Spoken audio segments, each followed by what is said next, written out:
7 তারিখ রাইতের বেলা গরু ঢুকছি আয়া দেখি বিশাল অবস্থা কি তো হয়েছে আমার বিয়ার বলি 6 মাস হয়েছে হ্যাঁ আমার সারপ্রাইজ দেয় কাউসার আমার একটা তরমুজ তুলে দেয় একটা কেক ধরাই দিছে আমি কইছি কেক তো ধরাইছস না আমারা তো তুই সুন্দর করে একটা জরিমানা তুললে দিছস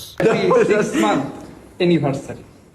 থ্যাংক ইউ আমার রেড ভেলভেট কেক খেতে খুব ইচ্ছা করছিল। জরিমানা যেহেতু তুললে দিছে কিছু করার নাই পরিবার বলেও একটা কথা আছে আর আমি নর্মালি আমার ভিডিওতে আমার ওয়াইফের দেখাই না কিন্তু আমার ওয়াইফের দাবি হেরে লই একটা ভিডিও ছাড়তাম এবং তার ভিডিওটা দেখাইতাম এই যে বিয়ার সময় কয়েকটা ভিডিও দিছিলাম এরপরে কিন্তু আর দিছি না আচ্ছা যা কখন আমার একটা এত বড় সারপ্রাইজ দিল আমি তো আমার বউয়ের কিছু দিলাম না কিন্তু আমিও কি বাটপার কম বা তাই একটা জিনিস অর্ডার দিলছি কুরিয়ারে আইছে তো জুম্মার নামাজ পড়ে যখন বাহাত যাই আমার তো প্ল্যান আছে আমি তো জিনিস কিনে রাখছি হ্যাঁ কইছি রেডি হও হ্যাঁ রেডি করাইছি কইছি একটু ঘুরিয়ে আইগা তো রেডি করে দেওয়া বাইরই এবেলা হ্যাঁ গিফটটা তুলে দিলাম গিফট আর কি তা হ্যাঁ দিদি সবসময় ইউজ করে একটা আপডেট কম্বো আছে একটা ক্রিম মানে ময়শ্চারাইজিং ক্রিম একটা হচ্ছে ক্লিনজার মানে ফেস ওয়াশের মতো আর কি আর একটা হচ্ছে আই সিরাম যেটা চোখের তরের কালা দাগ দূর করে আর একটা হচ্ছে ফেস সিরাম এটি আমি লইছি হোয়াইট রোজ পেজ থেকে আমার পেজে মেনশন করা আছে এই আমার ডিসক্রিপশনের কমেন্টে যা যা লাগবে লইলেন যে তো তারা কইলাম আয়ো যাই একটু ঘুরিয়ে গিয়ে কেয়ার ঘুরা করি হুদাই এক রেস্টুরেন্টে বয়া হ্যাঁ 200 টাকা খাওয়াইছি আমি 200 টাকা খাইছি আগে কায়া লই ওটা